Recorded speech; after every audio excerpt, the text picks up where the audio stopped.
To fight the American War of Independence, the British brought a wave of German mercenaries to America. At least, that is what public knowledge tells us. Does the stereotype live up to history? Could it be that the soldiers recruited in Germany were not mercenaries but forced into the army against their will? Today you will get an answer supported by hard facts.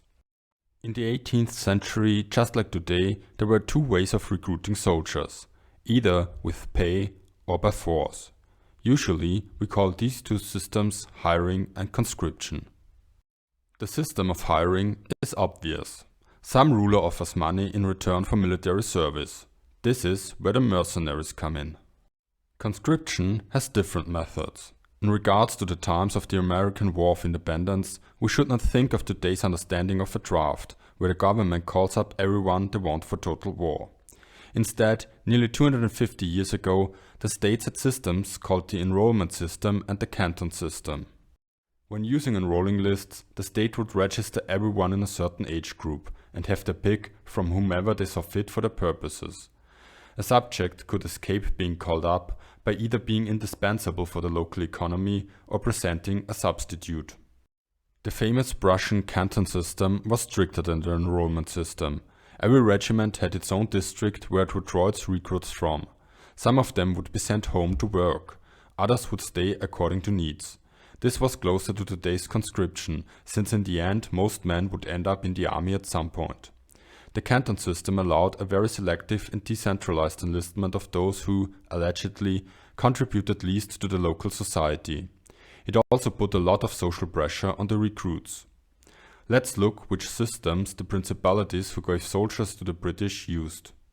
Hessen-Kassel used the Prussian canton system. At 16 every man would be mustered. Local authorities would assign garrison or militia duty on him or simply send him home again when they saw fit. Most of the initial contingent of 12,000 soldiers going to America was drafted in this way. After the first batch, the Landgrave tried to rely on mercenaries in order to protect the local economy. In the end, at least 4,868 of the troops from Hessen-Kassel did not come from this principality, which means they were hired. For another 2,521 men, their origin is unknown. These numbers include people recruited in America. Therefore, and since I guessed that 4 men from Hessen-Kassel, their origin would be known, I put them into the category for mercenaries. Brunswick relied solely on hiring mercenaries, who should, if possible, not come from the home country. Therefore, talking of Brunswickers is technically not correct. The soldiers were everything but Brunswickers. The 5,362 Brunswickers are the textbook example for actual mercenaries.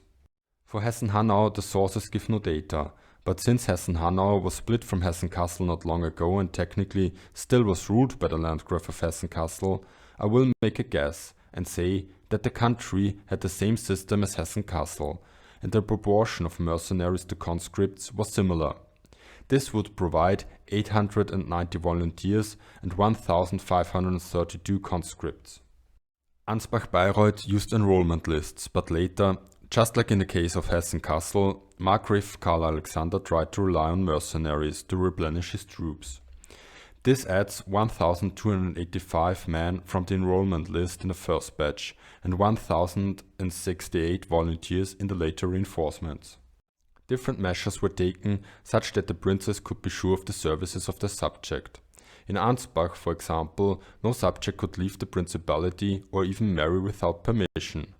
In Hessen-Kassel, everyone had to ask men he met for a pass of leave from their regiment. Waldeck went with some system of conscription. Lowell even goes so far as to call the country a stock farm for the Dutch market. The sources do not state if Waldeck used enrollment or a canton system. Anyway, it adds another 1,223 conscripts. Sources on such a small principality as Anhalt-Zerbst are tough to find. Kapp states that they had recruiting stations all over the Holy Roman Empire, so I'm going to put their 1,160 soldiers into the mercenary category. Let's end the chapter on the recruitment systems with the words of Grapes. In any given unit there was always a corps of professional soldiers, and others who had joined more or less voluntarily, whether out of financial considerations because they wanted to advance a career or in hopes of weathering crises in their lives. We have now separated the recruits into volunteers and conscripts. However, is a conscript always in the army against his will?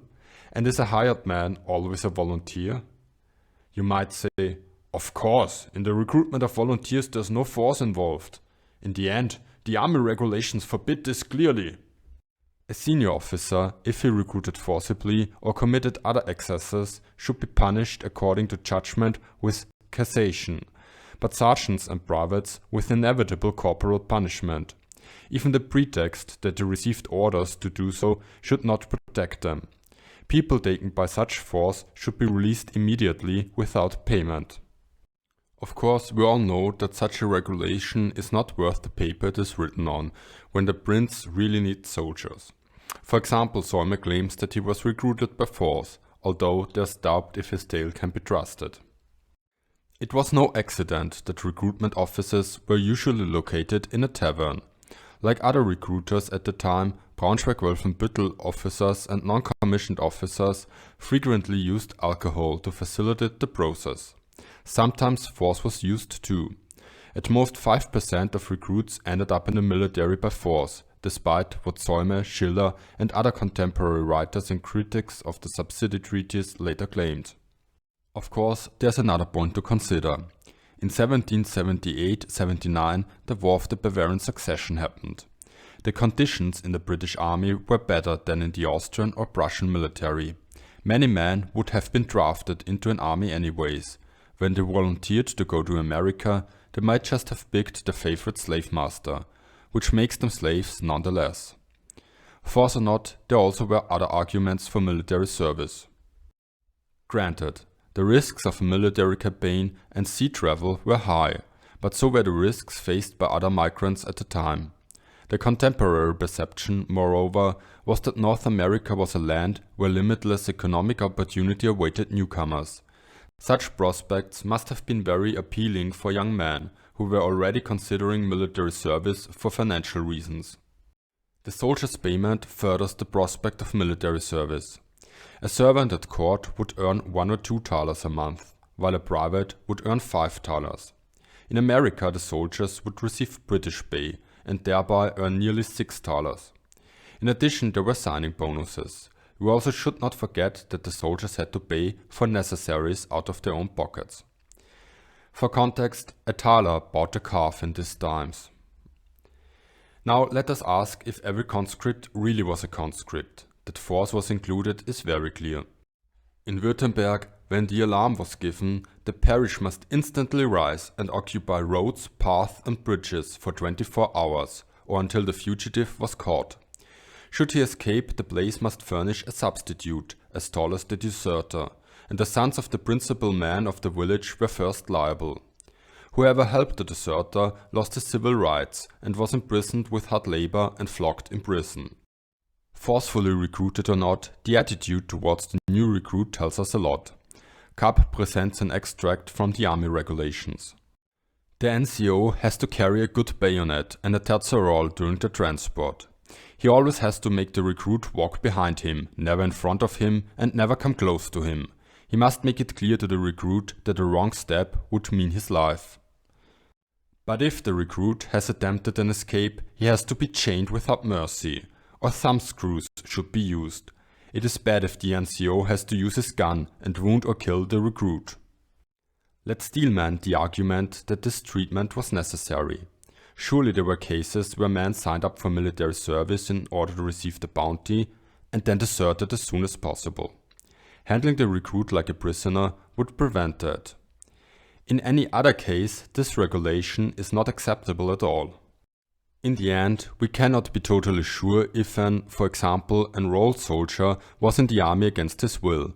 On the other hand, a hired soldier might have joined the army under some sort of threat. However, I hope both effects cancel each other out. Therefore, we can now turn to the numbers and decide if the Hessians are mercenaries or military slaves. The problem is that numbers are tricky. For the smaller states, the sources are nearly the same. Whenever there are differences, we can take the average. For Ansbach-Bayreuth, we have a detailed study by Bezzel. We'll use this for numbers. For Hessen-Kassel, we have many different sources. Some of those include members of regiments contracted to the British who, for a multitude of reasons, never even made a step in the direction of America. Seehase did the most detailed study, and the numbers there are very similar to Atwood. So we'll count the numbers of Hessen-Kassel as 19,600. According to our investigation from before, we can differentiate the number for every principality with regards to the method of recruitment. That puts Brunswick and Anhalt-Zerbst firmly in the mercenary camp, and Waldeck firmly into the conscription camp. For Hessen-Kassel and Ansbach-Bayreuth, we have to do a little bit of rocket science, but since rocket science is easy, that should not be a problem. We know that for both cases, the initial contingent consisted mainly of conscripts, while reinforcements mostly were volunteers. That leaves a margin of error, but I hope that will mostly cancel out. For Hessen-Kassel, Seehase separates the numbers into the initial contingent of 12,400 and the later reinforcements of up to 7,000. Additionally, Hessen-Kassel hired around 200 men in America. Now we should also take the forcefully recruited soldiers into account. Since Graves told us that up to 5% of the volunteers were recruited by force, we'll take that part from the volunteers and shift them over to the conscripts. This gives us 6,840 volunteers and 12,760 conscripts. As explained before, we will use the same ratio for Hessen-Hanau. For Ansbach-Bayreuth, we can do the same. We can also take into account the 5% forcefully recruited. And so we come to our final numbers.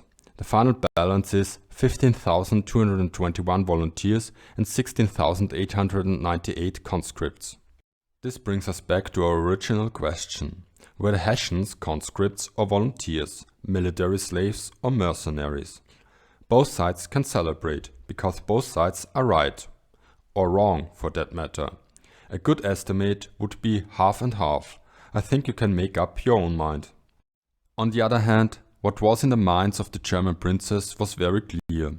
Letters written by Frederick II, Landgrave of Hessen-Kassel, to his commander in America, Baron de Hohenberg, makes this very clear. I remind you that of the 300 Spartans who defended the pass of Tormefile, not one returned. I should be glad to be able to say the same of my Hessians.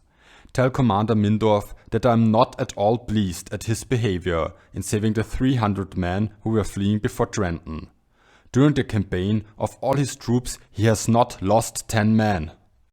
I remind you, some princes received extra money for wounded or killed soldiers. In addition, it made new recruitment necessary, for which the English paid again. Your Royal Highness, Friedrich II, Landgraf of Hessen-Kassel, I declare you a despicable human being. And this means it is your turn. Is there anything that can be said in defense of the German princes, especially Friedrich II, Landgraf of Hessen-Kassel? If yes, please tell me in the comments. So long, we'll meet again in 2 weeks. Until then, you can show your disgust about the German princes by pushing the subscribe button. Thank you. Stay critical, stay curious, stay free.